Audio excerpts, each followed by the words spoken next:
What if the biggest breakthroughs in our lives and in our businesses didn't come from some fancy boardroom, but from, say, a breakfast table?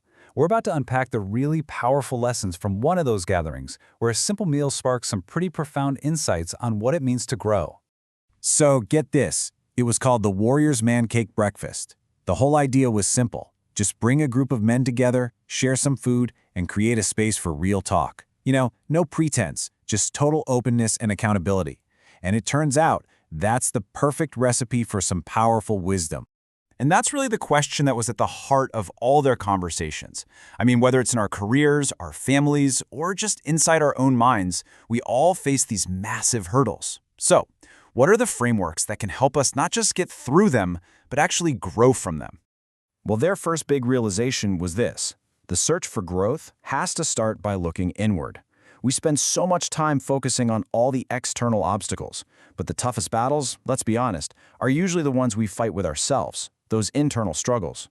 A huge theme that came up was this idea of inherited family patterns. So many of the men shared stories of suddenly realizing they were mirroring their parents' behaviors. Things like emotionally withdrawing during a fight or having this relentless perfectionism. It's like this unseen programming that can shape so much of our adult lives. This led them to a really powerful concept they called the father wound. It's that deep, often unspoken need for a parent's approval that follows so many of us into adulthood.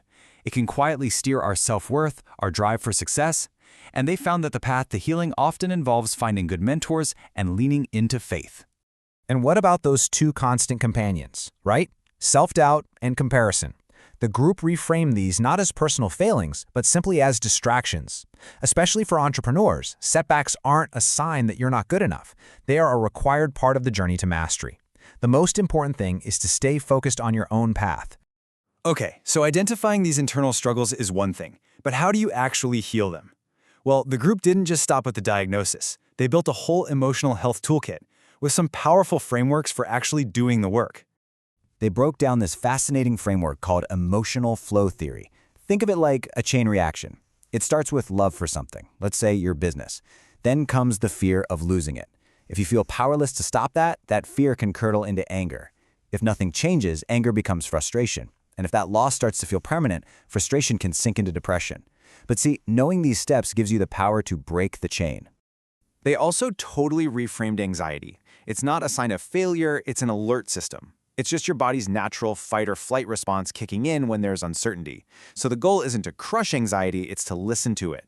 Use it as a signal to learn, to reflect, and to remind yourself of what you're actually capable of. And all of this inner work led to a brand new definition of strength. It's not about bottling up your emotions. It's about emotional honesty. True strength is having the courage to be vulnerable and having the sense of responsibility to break those old family patterns of silence. But look, this inner work isn't just for you. The real test is how you bring this new understanding into the outer world, into your relationships, your work, and your family. That's where resilience is truly built.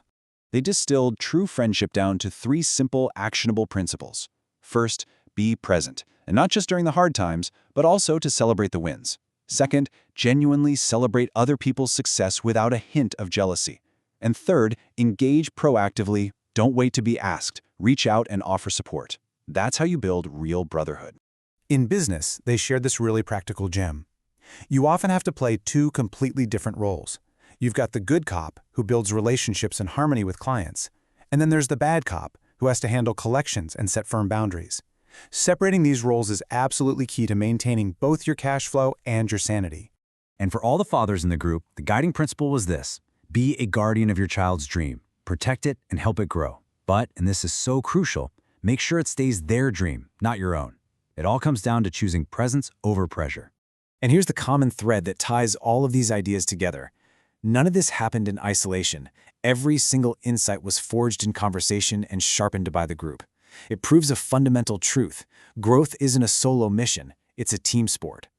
And to make sure this growth actually sticks, they shared their own personal operating systems. This included practical tactics like using the 80-20 rule to block out time for what really matters, leveraging productivity apps, and protecting time for passion projects. One key idea was journaling not just about tasks, but about energy, tracking which people and activities fill you up, and which ones just completely drain you.